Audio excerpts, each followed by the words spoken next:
안녕하세요. 홍법 역사탐구소 박익순 소장과 함께 떠나는 주말 역사산책 시간입니다.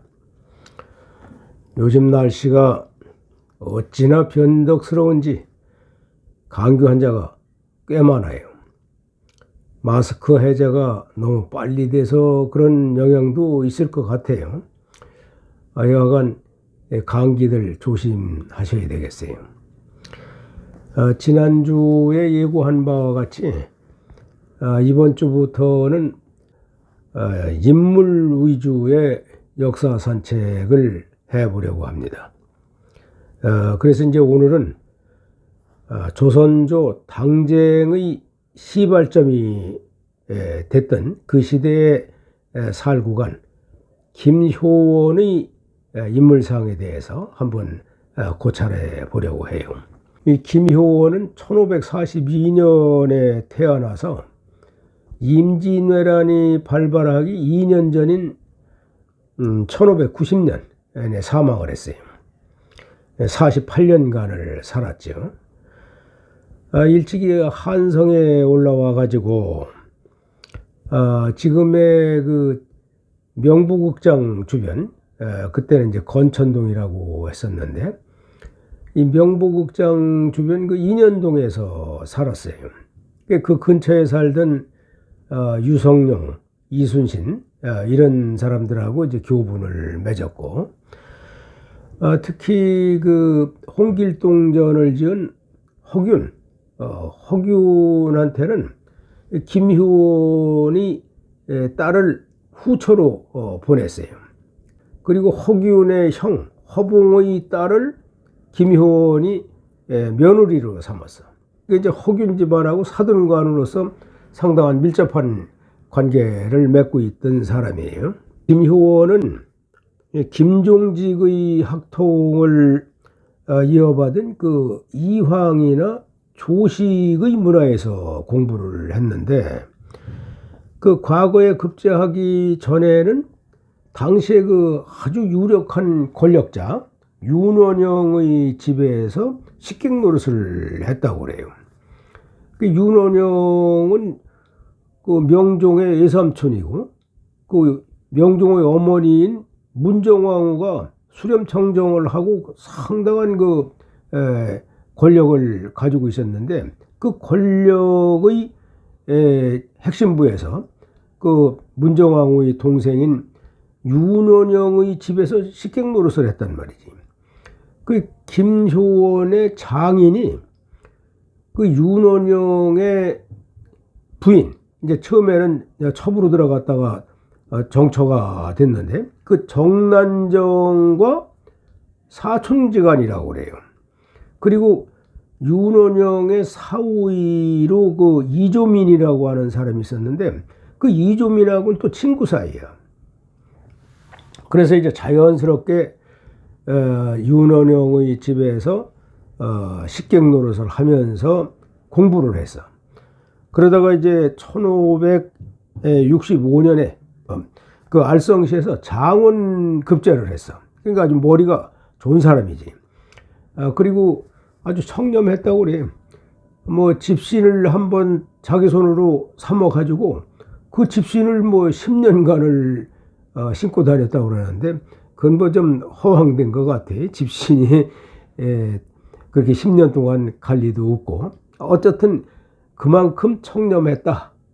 그리고 이 말솜씨도 좋지만은 상대방을 공격하는, 아주 직선적으로 공격하는 그런 과단성이 좀 있었다고 해요.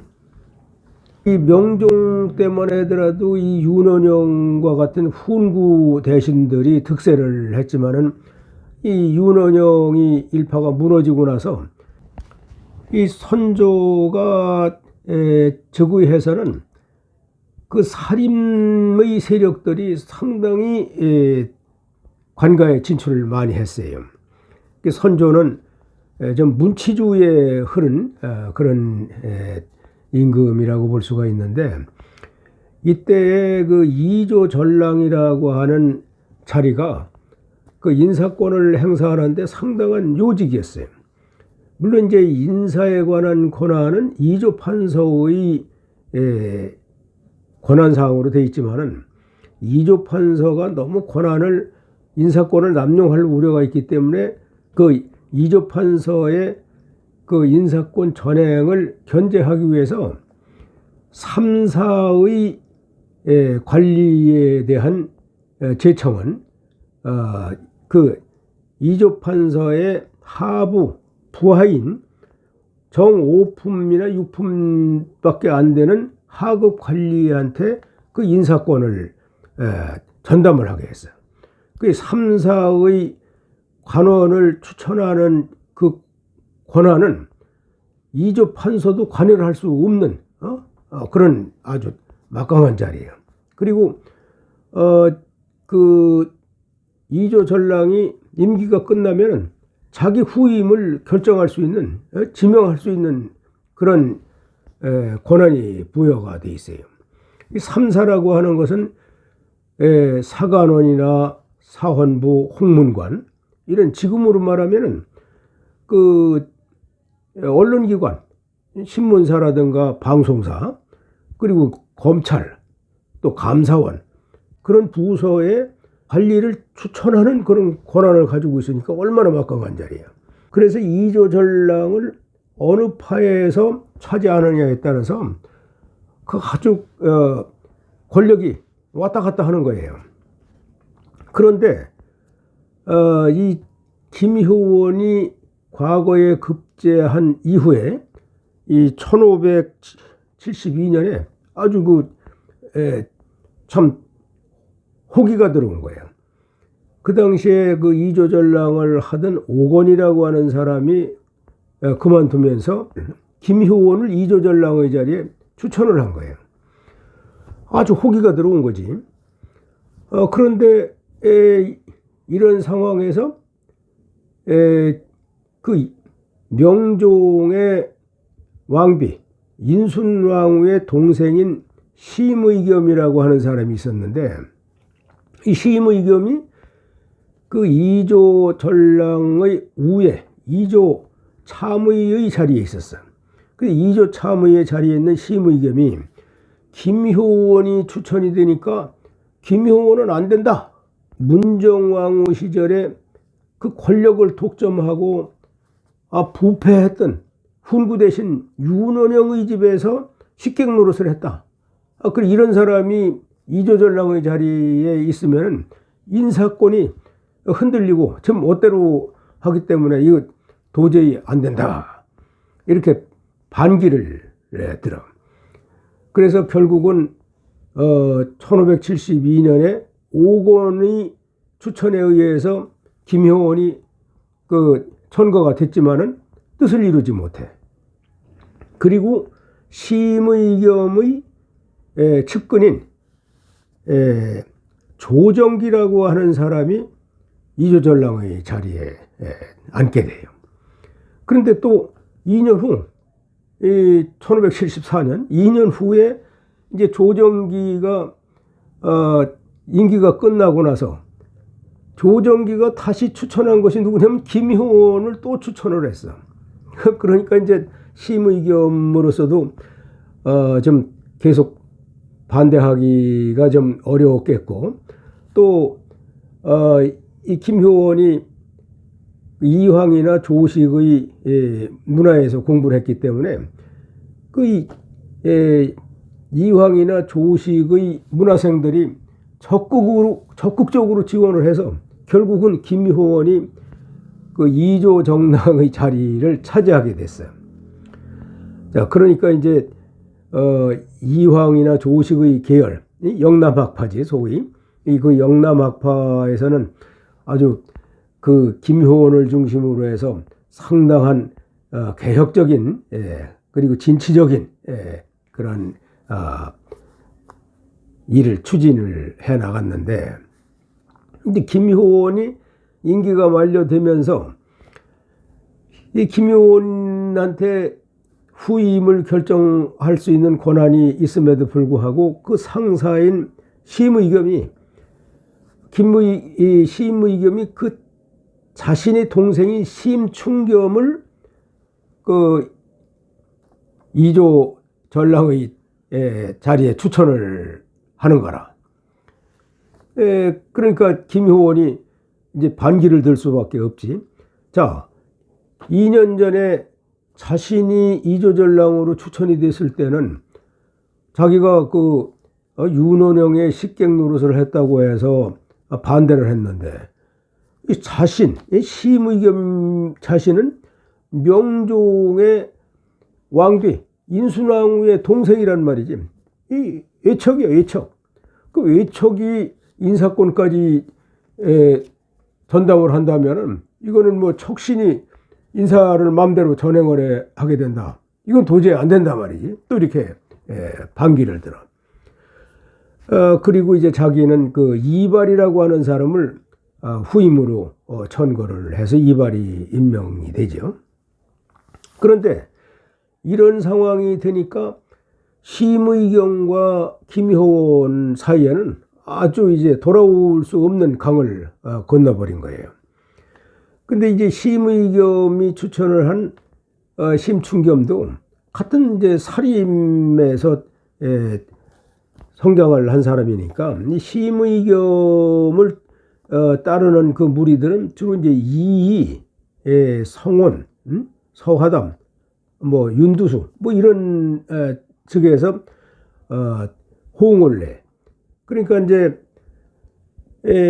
조정이 아주 양극화돼서 지금처럼 말이. 지금 뭐 여당 야당이 사사건건 반대하고 이러는 것처럼 이 당시에 그 김효원을 따르는 김효원을 지원을 해주는 이황 조식의 문화생들, 또 이발이라든가 유성룡이라든가 뭐 이런 사람들.